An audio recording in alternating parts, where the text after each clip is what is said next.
বৰপেটা জিলাৰ ভবানীপুৰ আৰক্ষী চকীৰ হুকমানাখত ৰবিবাৰে পুৱাৰ ভাগত এজন যুৱকে বাইক লৈ অন্তৰ্ধান হোৱাক লৈ সমগ্ৰ অঞ্চলজুৰি তীব্ৰ চাঞ্চল্য বিৰাজ কৰা পৰিলক্ষিত হৈছে। জানিব পৰা মতে নজৰুল নামৰ পৰিচয়েৰে ৰেষ্টুৰেণ্টত কিছুদিন ধৰি কাম কৰি আছিল যুৱকজনে।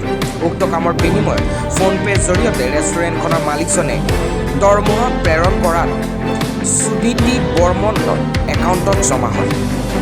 ট্ৰুকলাৰত সুনীতি দা বুলি সংকেত আহে। ইয়াৰ উপৰি যুৱকজনৰ সাধাৰণ চাল চলনত মালিকৰ সন্দেহ হোৱাত যুৱকজনৰ প্ৰতি তীক্ষ্ণ নজৰ ৰাখে যদিও কৌশলেৰে দোকানখনৰ কৰ্মৰত আন এগৰাকী যুৱকৰ AS15AB5613 নম্বৰৰ পঞ্জীয়ন থকা বাইক লৈ উধাও হয় যুৱকজন। যুৱকজনক বিভিন্ন স্থানত বিচাৰ খোচাৰ কৰা হয় যদিও এতিয়ালৈকে যুৱকজনৰ কোনো সম্ভেদ পোৱা নাই। এই সন্দৰ্ভত স্থানীয় ভবানীপুৰ আৰক্ষী চকীত ইতিমধ্যে এখন এজাহাৰ দাখিল কৰিছে বুলি জানিবলৈ দিয়ে স্বত্বাধিকাৰীজনে। যোৱা 1 ডিচেম্বৰ 2024 তাৰিখে মোৰ এই হোটেলখন উদ্বোধনী কৰা হয়। কোচবিহাৰৰ নাককাটি গাছিৰ এজন ল'ৰা, তেওঁ কাৰিকৰ হিচাপে মোৰ ইয়াত আহিছিল। তেওঁ আধাৰ কাৰ্ড দিছিল নজৰুল ইছলাম বুলি, কিন্তু মই পৰৱৰ্তী সময়ত তেওঁৰ স্ত্ৰী বা তেওঁৰ মাকৰ একাউণ্টত মই যেতিয়া পইচা পঠাওঁ তেতিয়া তেওঁৰ নাম আহে আৰু মাকৰ নাম আহে বা স্ত্ৰীৰ নাম আহে সুনীতি বৰ্মন। তেতিয়া মই গম পাওঁ যে এই ল'ৰাজন মুছলিম নহয়, আধাৰ কাষ্টৰ ল'ৰা হয়।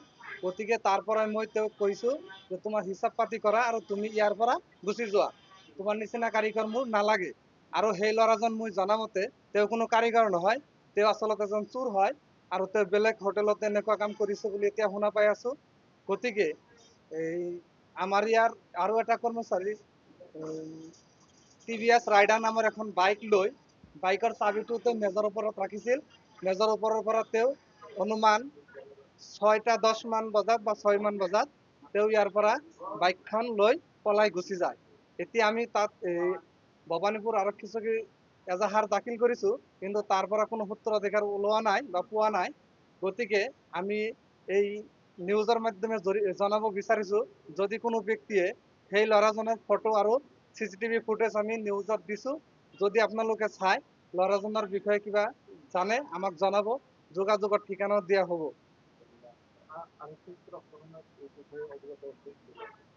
প্ৰশাসনক কোৱা হৈছে, প্ৰশাসনে কৈছে যে হ'ব, আমি যিখিনি কৰিব লাগে কৰিম, কিন্তু আজি 3 দিন পাৰ হৈ গ'ল, কোনো ধৰণৰ তথ্য এতিয়ালৈকে দিয়া নাই। কৈ আছে যে আপোনালোকে টেনশ্যন কৰিব নালাগে, কিন্তু ল'ৰাটো যিহেতু মোক প্ৰেছাৰ ক্ৰিয়েট কৰি আছে যে আপোনাৰ ইয়াত থাকি যিহেতু মোৰ বাইকখন হেৰাল, গতিকে আপোনাৰ এতিয়া জৰিমনা দিব লাগিব। মই ইয়াত কেনেকৈ জৰিমনাটো দিম? গতিকে তাৰ কিস্তিটো আহিবই আৰু এই 2 তাৰিখত তেওঁৰ কিস্তিটো প্ৰথম কিস্তি হ'ব। এইটো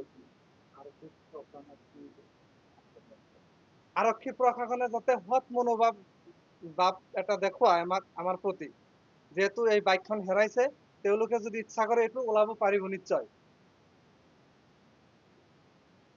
এই নিউজ চেনেলৰ জৰিয়তে আৰক্ষী মহোদয়ক অনুৰোধ কৰি জনাইছোঁ যে যাতে আমাৰ প্ৰতি দয়া কৰি ল'ৰাটোৰ প্ৰতি অলপ দয়া কৰি যাতে এই গাড়ীখনৰ কিবা সূত্ৰ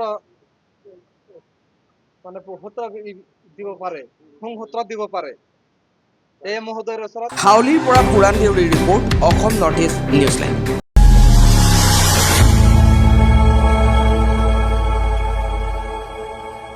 খবৰৰ আঁৰৰ খবৰ, ব্ৰেকিঙৰ হুলস্থুলৰ মাজত ৰৈ যোৱা সমাজৰ নেতিবাচক বহু খবৰ।